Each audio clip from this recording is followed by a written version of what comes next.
ഞാൻ KSC വന്നതാണേ. അല്ലെന്ന് ഞാൻ പറഞ്ഞില്ലല്ലോ. അയ്യോ അതല്ല, ഞാൻ KSC റീഡിങ്ങിന് വന്നതാണ്.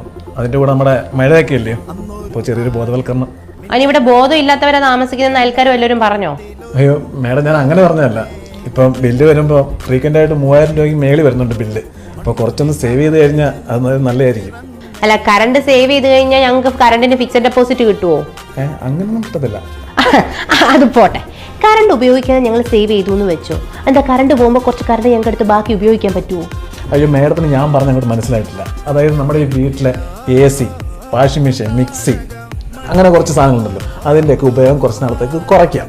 ഉദാഹരണത്തിന് രാത്രി കാര്യങ്ങളിൽ ഫ്രിഡ്ജ് ഒന്ന് ഓഫാക്കിയില്ല. അപ്പൊ രാത്രി ഫ്രിഡ്ജിനകത്ത് കയറ്റി വെച്ചിരുന്ന ഭക്ഷണങ്ങൾ മൊത്തം കേടായി പോയി കഴിഞ്ഞാൽ ഇയാൾ പൈസ തരും അത് വാങ്ങിക്കാൻ വേണ്ടിയിട്ട്. ഞാൻ അതല്ല മേഡം, നമ്മുടെ ഈ വാഷിംഗ് മെഷീനൊക്കെ ഉണ്ടല്ലോ, വാഷിംഗ് മെഷീൻ്റെ ഉപയോഗം തൽക്കാലം കുറയ്ക്കുക. ഒരു കാര്യം ചെയ്യും, കുറച്ച് മുഷിഞ്ഞ തുണി കൂട്ടിയിട്ടുണ്ട്,